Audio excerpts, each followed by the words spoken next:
This is an interview with Susanne Miller for the Youngstown Historical Center of Industry and Labor Oral History Project titled Women at Work. The interview is being conducted at the Steel Museum on February 21st, 2023. My name is Susan Lowry. Hi, Susanne. How are you? Great. How are you? I'm doing all right. So first questions are, where did you and your family live when you were growing up? Canfield. We lived in Canfield Township, Okay. almost in Austintown. Oh, So okay. it was kind of in the Cornersburg area. Okay. And what did your parents do for a living? Well, my father was, after he came back from World War II, he became a carpenter. He went to Chicago and became a carpenter. And he was a really good carpenter, but once he got married and started having a family, the work wasn't always there, especially in the winter. So he did work at one of the steel mills, and then mostly what I remember as a child, he worked at Youngstown Steel Door. And my mother was super smart. My mother worked. My dad and my mom met at General Fireproofing, and so they got married, I believe, in 1948, and they didn't have children right away. My mom was 8 years before my sister came along. So my parents, basically just worked and saved their money, and then they bought a piece of property in Canfield, and then they built a house out there. My mom was like a bookkeeper type accountant, so she actually had a pretty good job. And but once the kids came along and they moved out to Canfield, she became a homemaker. And unfortunately, she got sick and died when she was 48. I was 15. Wow. My sister was 12. My older sister was 16. So, but she was getting ready to go back to work because she was, she really wanted to do that. And the kids were pretty much grown at that time. But, unfortunately, cancer took her. So, Wow, I'm sorry to hear that. Yeah. Oh, wow. And did you go to Canfield High School then? I did. And you graduated in what year? 1975. Ah, that's the year I was born. Very good year. And then what was your first job, whether it was while you were in high school or right out of high school? Well, that's, it's kind of funny because I really, have always felt that, housewives get a bum rap because, after my mom passed, we had a big house. Mm-hmm. And, we had to clean that house. And while my friends were at the mall on Saturday, we were at home, and the three of us, did all the work. We, had floors to clean and laundry to do and grocery shopping. And a lot of that stuff was done on Saturday. So my dad didn't push us to go to work. Okay. So I'm thinking that my first job, I had a relative that was running the Western Union Agency, and I worked there very part-time. And then after that, I was well into college, and I just wanted to be done with college. So I didn't work too much. But my first job after I graduated from YSU was at an agency called Robert Sherman and Warren, and I believe they're still there. Oh, okay. I'm not sure. A long time. Is that an ad agency? It is. So what exactly did you do there? I was a copywriter. Okay. Yeah, and they did mostly industrial advertising. Yeah, it was all industrial advertising, and that was not a good fit for me, and I didn't last there very long, quite frankly. And then what did you study at YSU? Well, when I graduated in 1979, I had my bachelor's degree. It was I had a major in advertising and marketing and a minor in public relations. Oh, okay. Yeah. Oh, well then, all right. Yeah, my career took a really, which was great. Yeah, I didn't do one thing. It's interesting. I had a bunch of jobs in the very beginning, and then my first 17 or 18 years, and then kind of split there in the middle. And then, I ended my career, worked at YSU for 24 years. Wow. Mm-hmm. All right. Well, what made you decide to go into that field of study?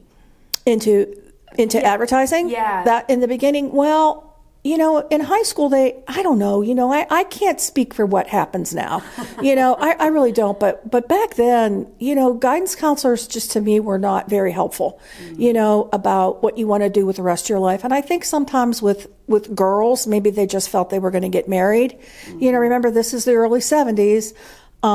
So we didn't really, talk about it. When I was in 8th grade, I believe, I told a guidance counselor that I wanted to be a teacher. And he told me, not going to happen. And, and I said, well, why do you say that? And he said, well, the field is, there's too many people in the field. You'll never get a job. And that's, right then and there, that just, which is so wrong. Yes. You know what I mean? But of course, it's a man talking to a young girl. And don't get me started on that. And then I didn't really. I'll get you started on that. Yeah, really. And, so, I was a sophomore when my mom died. And I really don't think, my freshman year, my sophomore year, in my junior year, I started thinking maybe I wanted to, of all things, own a bridal shop. And I have no clue why I would have wanted to do that, because now I would think that that's just hell on earth, and the bridezillas and whatever. But, and then I started thinking about advertising. What I really wanted to do was go into journalism. And I took 2 journalism classes. I had a great teacher. I had the best teacher in the world to teach journalism to high school students, Worthington Baker. And I loved that class. I loved everything about it. I loved writing. But they didn't have a journalism major at YSU. They had it at Kent. And it wasn't that I wasn't allowed to go to Kent, but I didn't want to drive, and there was no way that I was going to be able to live on the campus. My dad, at that point, my dad was a widower, and, I really would have felt guilty leaving. I wanted to, but I didn't want to. So I picked the closest thing that I could find, which was advertising and marketing. Yeah. And I loved my time at YSU when I was, there. I was very fortunate that I graduated in August of '79 and was working full time 2 months later in a career that I wanted. I left the career because, honestly, it just became, I would say that advertising is a young person's job, and after, I got married, I just, because it wasn't that I wasn't willing to put the time into it. It's just that younger people were coming up behind me that were a whole lot more energetic and maybe creative. And I just thought, I need to get out of here. Yeah. You know what I want? I wanted something a little bit more stable. Yeah. Well, when did you get married? What year? I got married in 1989. 1989. Mm-hmm. So it was shortly after that, after you got married, that you made that decision to kind of walk away. Yeah. There were a couple things that were, going on there with that. I was offered a job, and I don't want to tell you the name of the company. I just don't. Okay. It was a good job. Mm-hmm. But I found out that you almost worked 7 days a week. That's what was expected. Yeah, pretty much. Wow. Should I tell you? Or yeah, you don't? I mean, that's up to you. I do know that some have refrained from. Okay, then I'm going to refrain. Yes, yeah. Because it's a very recorded. Yeah, so. he's very well known in the community, and I'm sure he's a good person and whatever. But the way that the company was organized and what the company sold was, it wasn't going to fit for me, because it was, and that goes something along personal as well. After a couple years of being married, and this is right around the time in like 91 that I got that job offer, I really wanted to start a family. And I'm like, I am not doing this. I am not working 6 days a week and then, 7 days a week. But as it turned out, my husband and I never did have children. It didn't happen for us. So, but that's neither here nor there. What I really began to feel about the advertising profession was, number one, it was a young person's game. Number two, there were just some ethical things that I didn't like going on, and it was just, I didn't see myself moving forward. You know what I mean? I mean, it was like, hey, it's really time to start making a little bit of money. You know, you're a smart woman. You should be doing something else. Yeah. So that's when I went back to school. We went through kind of a rough patch in the middle 90s. My dad was sick. My mom was already gone. My dad was sick. I wasn't able to have children. It wasn't happening. You know, just a lot of stuff. I decided I was going to go back to school and get my master's degree, or at least, you know, do something, you know. Master's degree in what? Like what? Well, English in writing. You know, I wanted to stay in the kind of in the field. It was just I didn't want to do advertising. I want to go back to that kind of my first love of writing or journalism. Okay. So I took a couple classes. I was still working, and I loved that. You know, to me, it really wasn't even work. You know, it was just opening my mind up to. You know, I think sometimes when you're older, I would say a lot of times when you're older, you didn't appreciate college. It was a chore. You know, you didn't see how everything in the world is connected. When you're an older person or an adult, or you have some experience in life learning underneath your belt, you see, yes, I see that, you know. So, I at first I was just going to get the certificate, which I think was 4 or 5 classes, and I'm like, I'm going all the way. Good for you. And then one of my instructors there began editing a national journal called the English Journal. Okay. And she got release time to do it. It was a 5.5-year commitment. She was my instructor at the time. And she knew that I wasn't happy in my work. And she said, would you like to interview for this job? And I'm like, oh yeah, you know, oh yeah. So I interviewed, I got the job, and that's when I became an editorial assistant. That was my first 5.5-year gig at the university.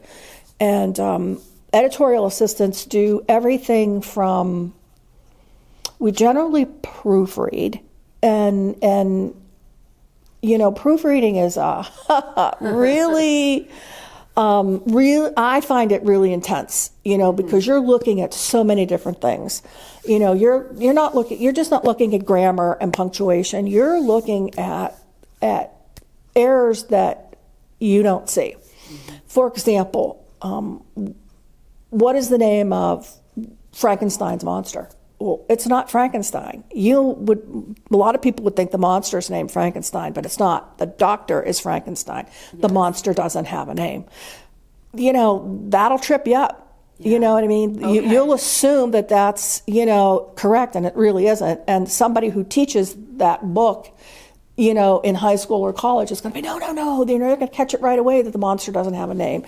You know, we'd get tripped up by, and by we, I'm just going to name me, although it wasn't just me, then, you know, the Roman gods, the Greek gods, you know, this one really isn't a Roman god, it's a Greek god, you should have known that. You know, you just, all kinds of little stuff that, you know, you have to check everything. So proofreading and fact checker.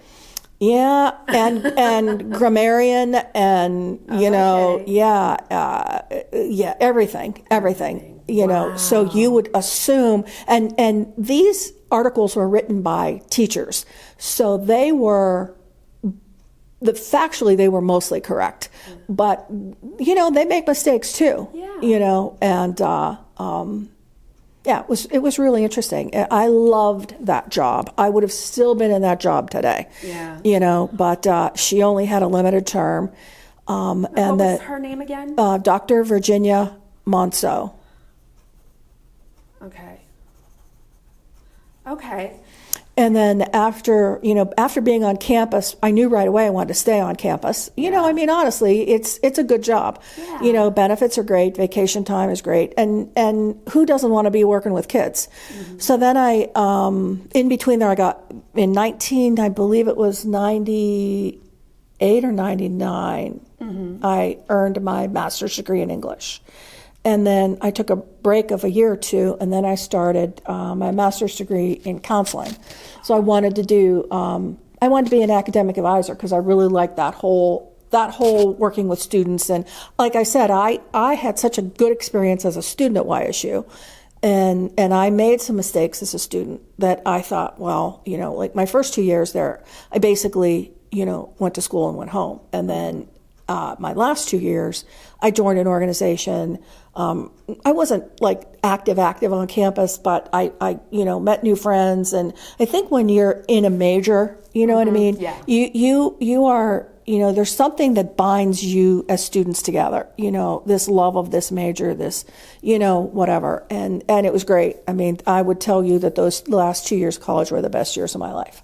I know what you mean. Mm-hmm. Because I was a non-traditional student myself, and I appreciated it more. Oh, absolutely. So it makes sense. And then now that I'm in this atmosphere, that I'm still getting students in and out of these doors, I feel the same way. I'm like, oh, let me help you. Let me do whatever I can to help you.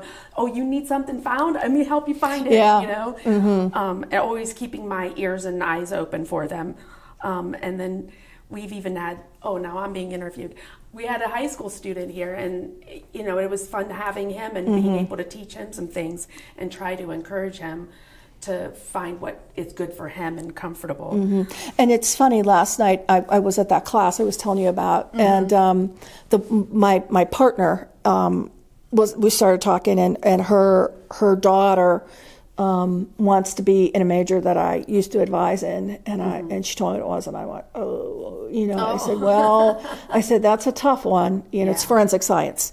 And forensic sciences, there's a lot of math and a lot of science. You almost have a pre-med degree. By finishing the bachelor's degree, you actually have a minor in chemistry and I think a minor in biology.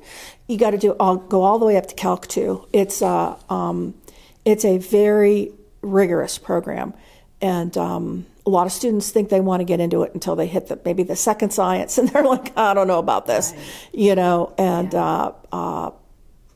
So, we talked a little bit about that, and she was a little bit concerned that her daughter really was more on the softer skills. Great in art, great in music. She was, as a mom, she was concerned. She said, I don't understand the fit here.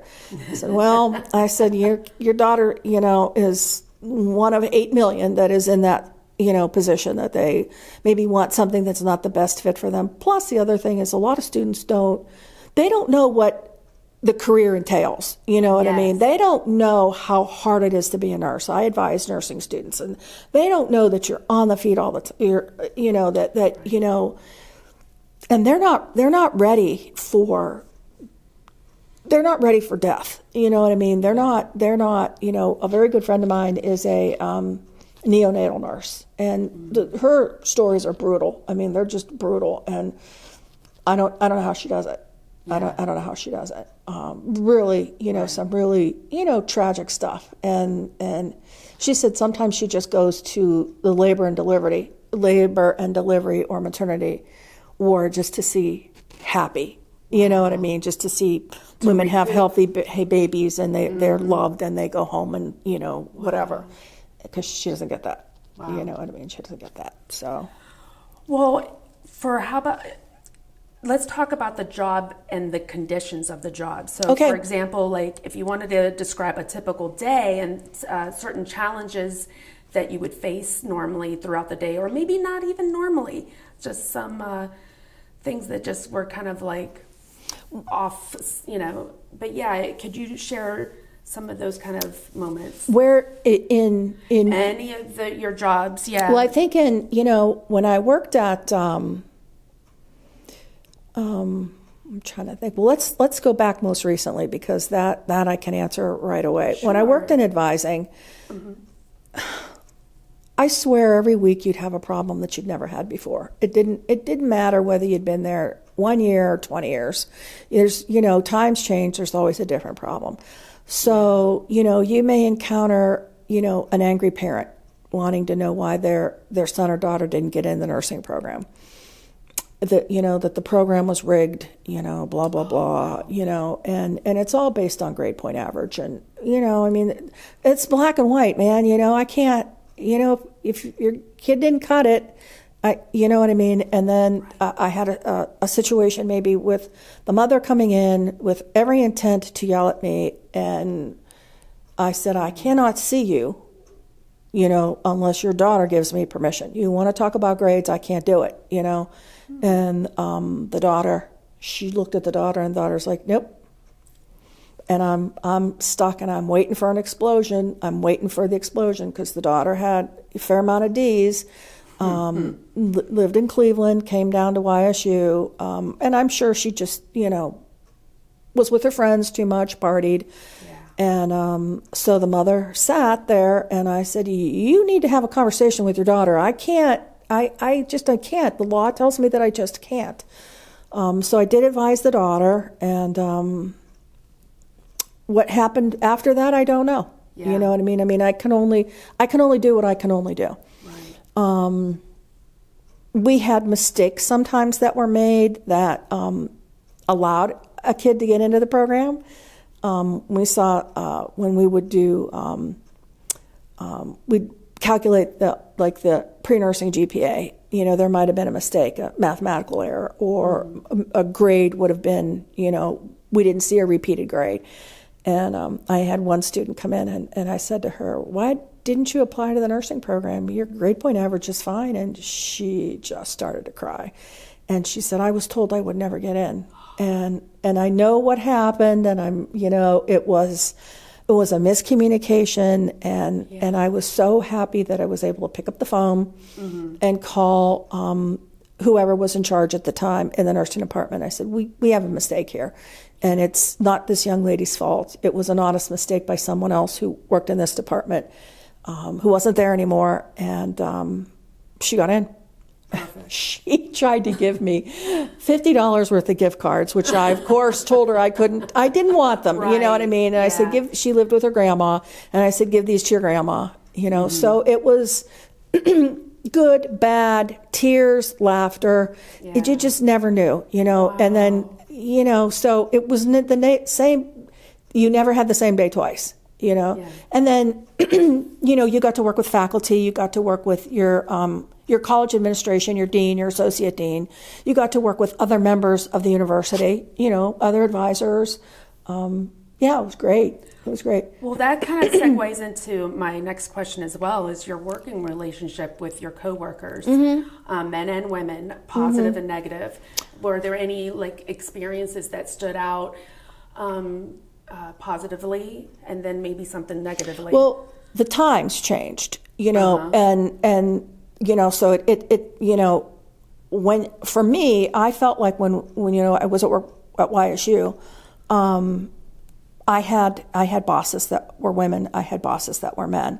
And I think it wasn't a matter of gender, it was a matter of their personality, So, if I had a negative experience with a woman, I don't think it was because she was a woman. I think it was just because whatever,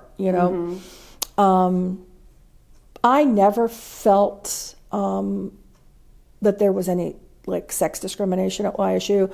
Most of the advisors were women, and what, if you want a dirty job done, ask a woman. We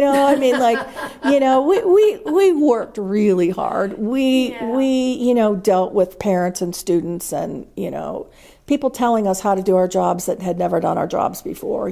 So I always had a lot of respect. I was lucky that I had a really good mentor when I started in my department, and I wouldn't say she taught me everything that I needed to know, but she'd been there, she'd done it, I would ask her 1,001 questions. She always had a smart answer, a good answer, Yeah. One thing was that, I live my life now is fix a small problem before it becomes a big problem, and I like that. Yeah. Which is totally different when I was in, marketing and advertising. It was very sexist. You would, the dirty jokes that, nowadays they wouldn't dare make. I had 2 experiences that were just so bizarre that I, because I just, I say things. The first one was the boss was having an affair with one of, not his wife, but one of the women that was there, worked with us. And this is before YSU? Oh, yeah. This was very much the beginning in the advertising world. Okay. And there I didn't, you got to remember, I was in my early 20s, so the relationship seemed strange to me, a lot of like anger, I mean, he would run up the steps and yell at her and, slam the door and whatever. And we were eating lunch one time and I stupidly said something about, oh, you're having an affair with him. What, are you having an affair with your boss? Or dead silence in the room. And I'm like, so like they didn't know that you knew? No, I didn't know. I was joking. I made a joke. And, I went, oh, I just probably said something I shouldn't. But, it's none of my business. And by the way, when you're 22, I have a life outside. I was still going out with my friends, whatever. Well, that, yeah. And then it happened again. Did I learn? No. Same thing, made a joke, and whatever, whatever. But yeah, it was a very, the men were the bosses, the women did the work, the women did the work. And I think maybe that's one reason why, I kind of got out of advertising. I mean, to make it in that world, you had to be really tough, really, you had to have very thick skin. And that was just really counter to who I was as a person. Yeah. You know what I mean? I mean, I can't look at a client and lie to their face. I mean, we had a great client and somebody made a mistake and they double billed them because, Yeah. And I'm like, that's not right, guys. That's just not right, I see. We had, worked with clients that were con men and, men, always men, sorry, but, and we got taken for a huge amount of money because somebody didn't do their job and check a reference or whatever. And I don't know how much money that the company ate. And, wasn't my fault, right. Wasn't my fault. But, and by the way, that situation changed as you and I were talking earlier. Back in the late 70s, we had companies here, like all the banks were owned locally. When you look back now, 40 years, they're not, I think we have one local bank, we had retail establishments. We had Strauss's was a local, McKelvey's was a local. We had, restaurants and car dealers and, and you see more and more of that, being regionally or nationally, right. Do we see restaurants that really advertise on any kind of ongoing basis? I mean, think about maybe the places that you go. I don't, but that's the other thing too is TV. TV is such a fractured. I really don't know how people, market. How do you get to young people? I mean, I guess it's all Facebook and digital, and it's just a different world. Very different. Yeah. Most of the car dealerships, with the exception of a handful, are owned locally. Sweeney was just bought out by Pittsburgh organization. Oh no, I didn't know that. Yeah, so they're now Cochran, I think. They're not gonna. It's not the Sweeney Group anymore. So. That happened everywhere. We used to have Stanbaugh's. That was a local group. When once Home Depot and Lowe's came in the market, gone, all 22 stores, right. That's right. So, it really changed. And I would think that if you are in advertising and marketing right now, it's, it's lean. It's very lean. And look at the radio stations. The radio stations, I think it was just a couple years ago, they let go all their staff. All of the programming is national programming with a very few exceptions. Very few. Yeah. So did you work at Y103? I did. I did. What exactly did you do there? I was a copywriter. Oh, okay. And, basically they would go out, they would sell airtime. And they just write something, So writing a 30-second commercial is a lot of fun. 60 seconds is a lot of fun, and it was that. I liked that job. That was a good job. But again, you know what? That's I wasn't making any money, and it was time to move on. Yeah. It was time to move on. Now, how about during all these different types of jobs? Did you ever have to experience a strike? No. Well, sort of. I think it was in 2005. You know, at YSU there are, I'm thinking 4 unions. There's the faculty union, there's the classified staff. Those are folks like secretaries, groundskeepers, you know. Then there's the professional staff. That's what I was a member of. Okay. And then there's the police union.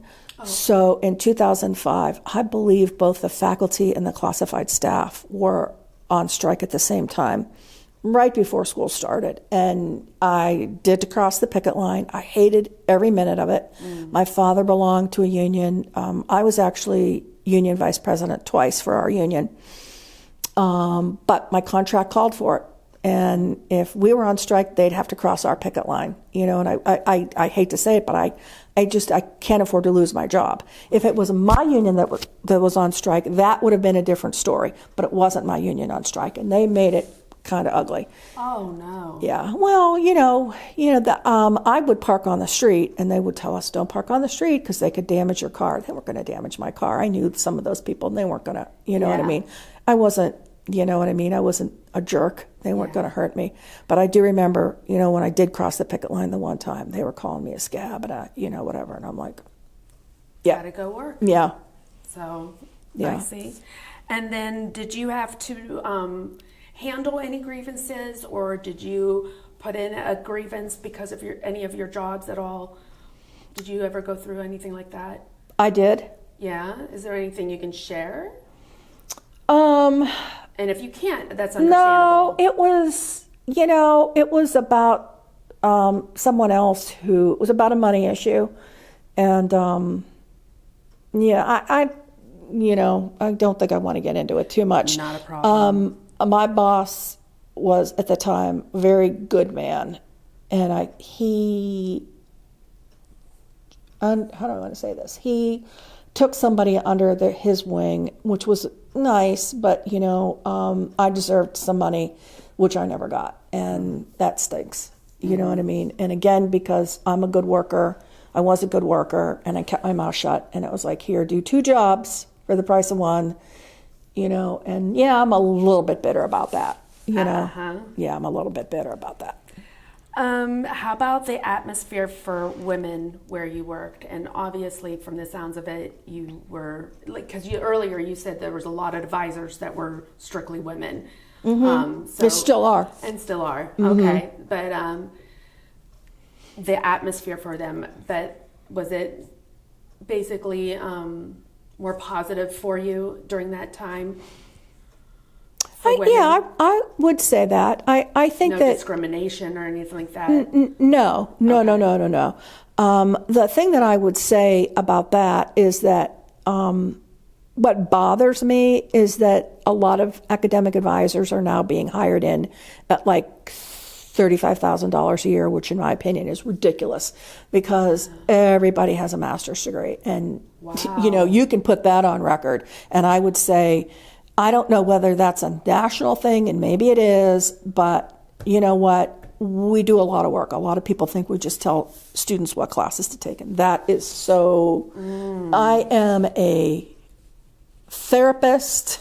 I am a curriculum expert.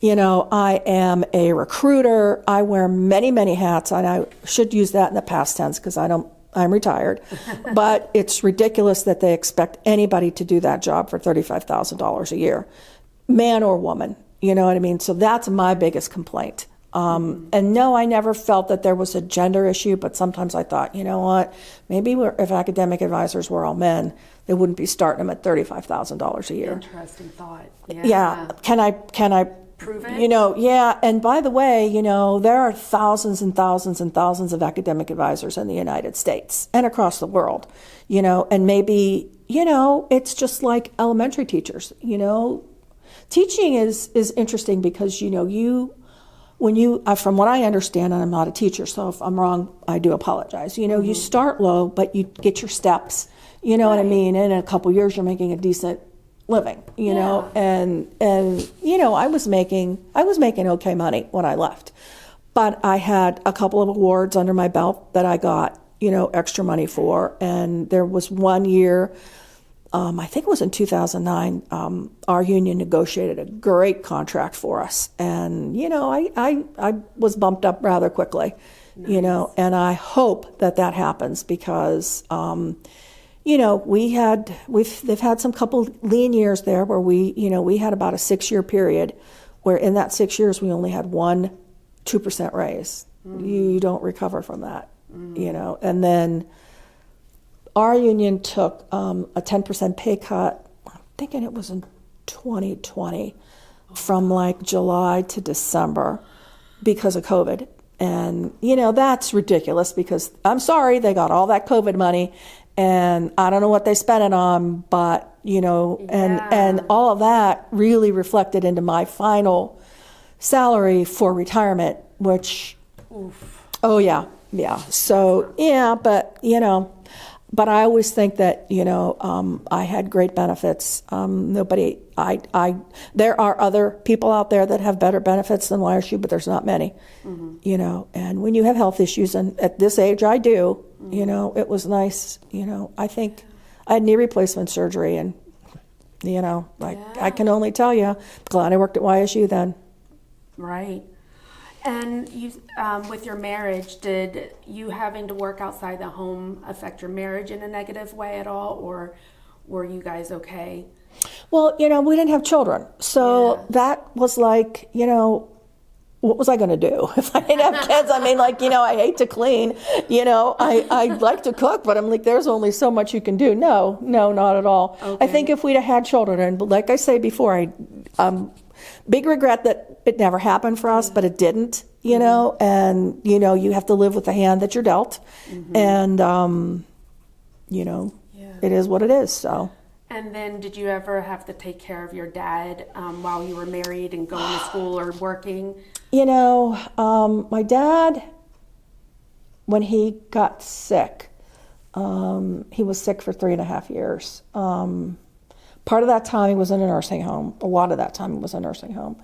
And then at one time my older sister had him for a while, and then another time my younger sister had him for a while because the nursing home was just so expensive.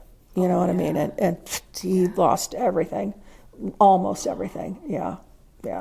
So because you said he did work at, he worked at a steel mill for a short period, but then most of his time was at Youngstown Steel Door, yeah. Steel Door. And did he end up losing that job? Oh, no. He retired. For a while. He retired from there. Okay. And when he got sick, did he get sick because of having worked at a steel mill? Was it wasn't like cancer or anything like that? No. He became a diabetic, and then I don't know. He had a heart attack. And he was fine from the heart attack. I mean, he came back from that heart attack like, I was so proud of him. He was walking, but then he had a stroke.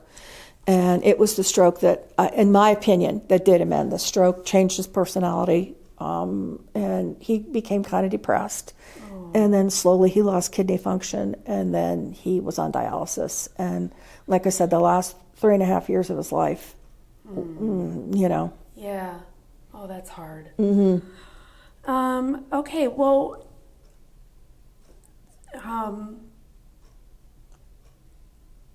I would say that the only other question I would have left for you then is there anything that you would like to share that maybe we didn't really touch on? Absolutely. Oh, yeah? Yeah. I would love that. Well, what is it? I think that, as a person, maybe, like a young woman in high school in the 70s, I don't know that we were expected to have careers. You know what I mean? It wasn't, like I said before, it wasn't, I just don't ever remember having a conversation with a guidance counselor in high school about that. Yeah.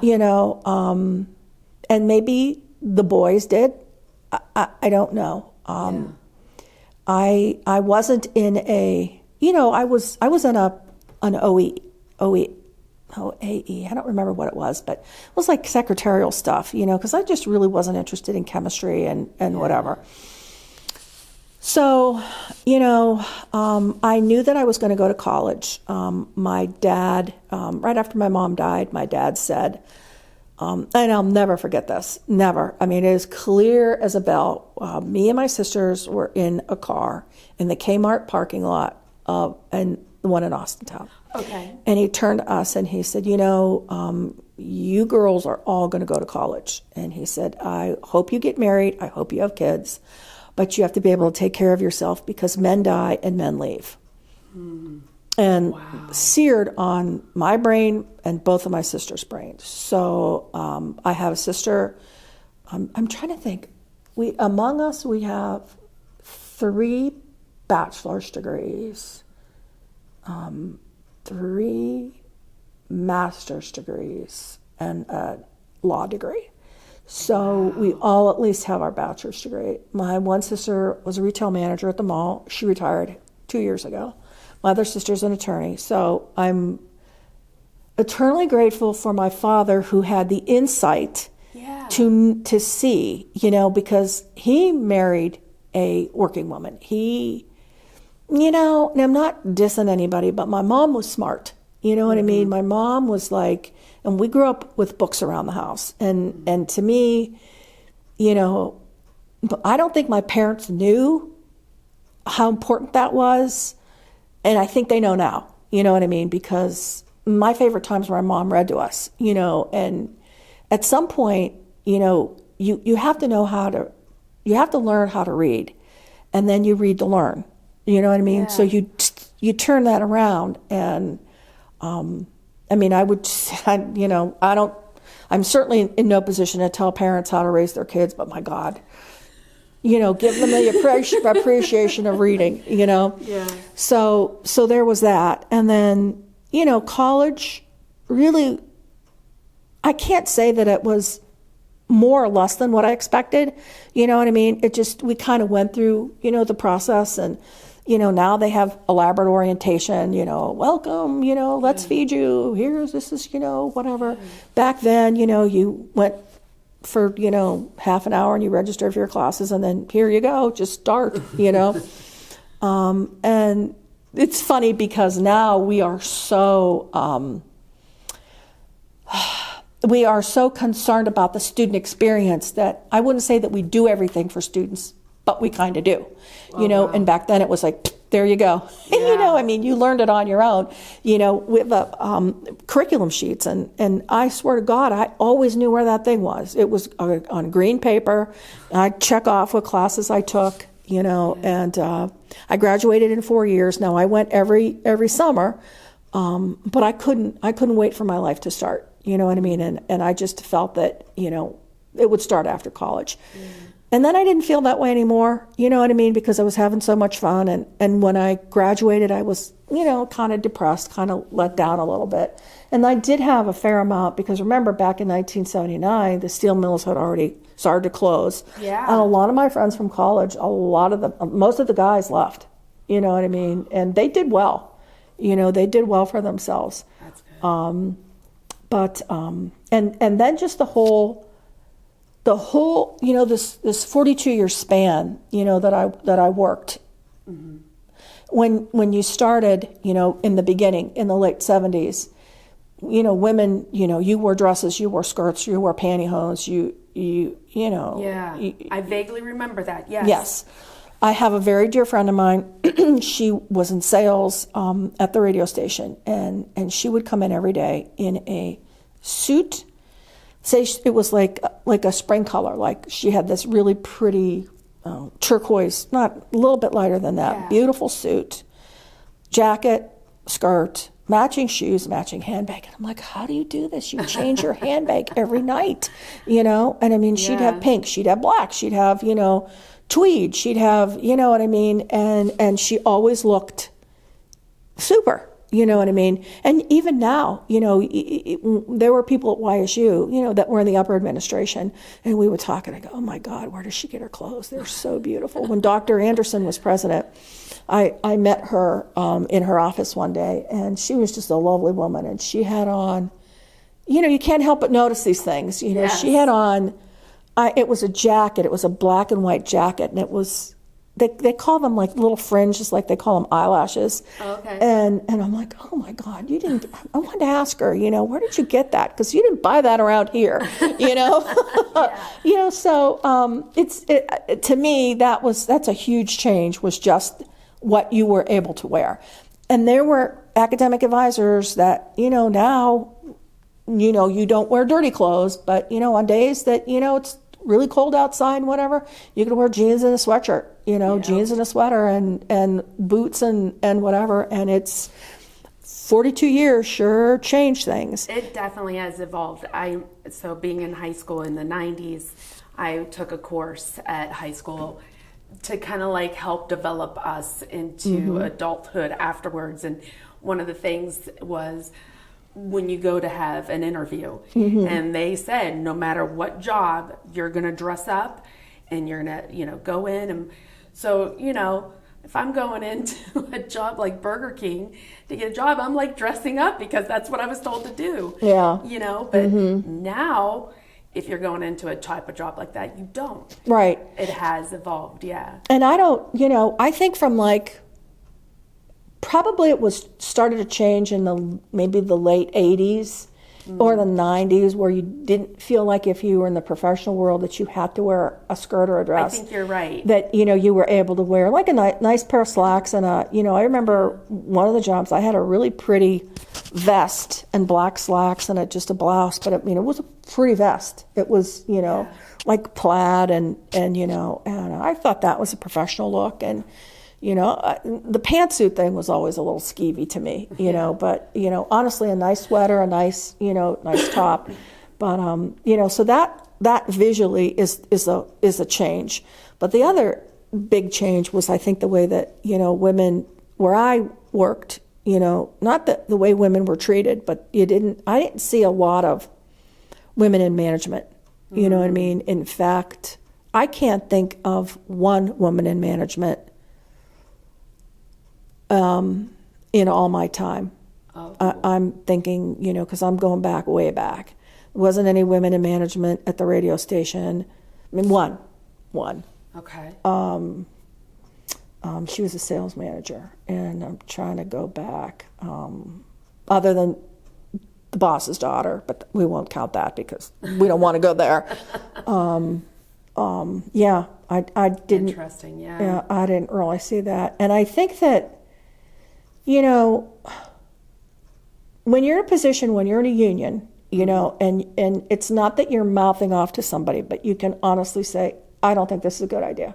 This isn't going to work, and this is why it's not going to work.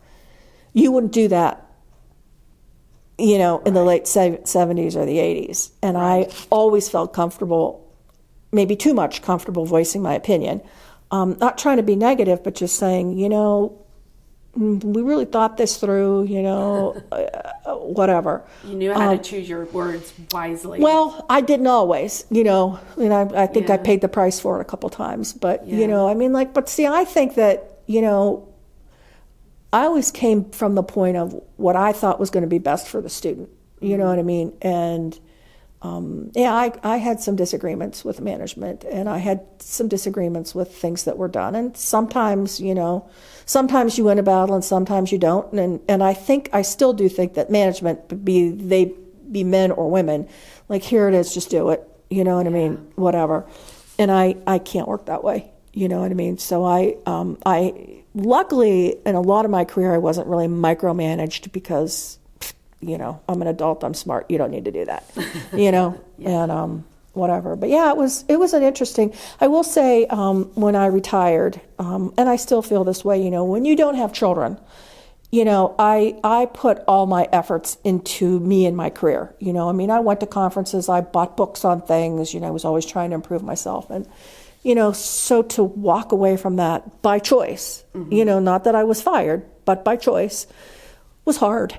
It was really hard. And I never would always say, well, I don't know why anybody would work past 65. Now I do. I completely get it, because I feel, I